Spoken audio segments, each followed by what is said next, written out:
There are days when history burns itself into memory, days that change the fate of empires and the course of mankind. For Rome, that day came in the summer of the 64th year after Christ, a night when the city of marble turned to ash, a night when even the gods seemed to look away. At the heart of the greatest empire the world had ever known, Rome pulsed with power and pride. Its streets stretched from the Forum to the Palatine Hill, alive with merchants, senators, soldiers, and slaves. Marble temples rose toward the heavens. Golden statues of emperors gleamed in the sun. To the Romans, this was eternity made visible, a city destined to outlast time itself. But beneath the grandeur, the cracks had already begun to form. The empire was rich, but restless, its people divided. And at the center of it all stood one man, Nero Claudius Caesar, Emperor of Rome. He was only 26 years old, a lover of art, poetry, and music, more artist than ruler. Some said he had the soul of a poet, others whispered he had the heart of a tyrant. Nero longed not just to rule the world, but to be adored by it. And in his pursuit of beauty, he forgot the fragility of what he ruled. The city he inherited was not made of marble. Most of Rome was wood, dry, creaking timber stacked tight in crowded neighborhoods, homes pressed together, shops built above shops, alleys narrow enough for a man to touch both walls at once. A single spark could consume it all. Still, life thrived. By day, the markets of the Subura roared with the cries of merchants and the smell of bread and olive oil. By night, the taverns echoed with laughter and song. The city never slept. It only dreamed, and its dreams smelled of smoke and ambition. In the golden halls of his palace, Nero watched from the Palatine Hill.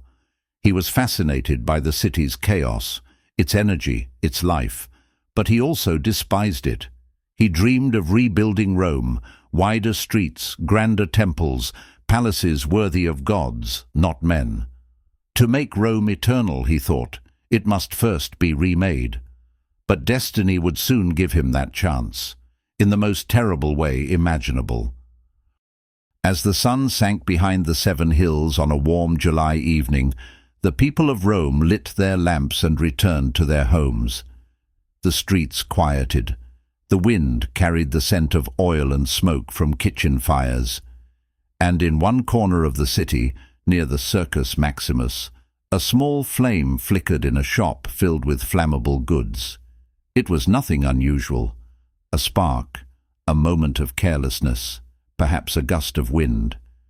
But that night the air was dry, the wind strong, and the gods, it seemed, were silent. The spark caught.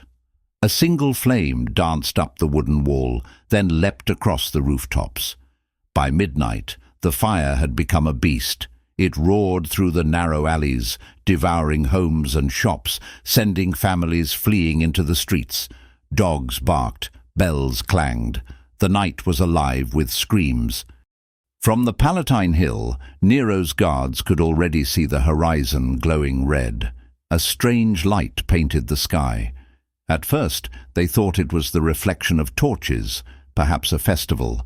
But as the wind carried the heat toward them, they realized this was no celebration. Rome was burning. The fire spread faster than any could control. The wind turned the streets into funnels of flame. Oil, hay, wood, everything fed the inferno. Men tried to form chains with buckets of water, but the heat was unbearable. Those who fled often carried only what they could, a child, a statue of a god, a handful of coins, and still the fire grew. The crack of collapsing beams filled the night. Temples of stone blackened, markets exploded into cinders.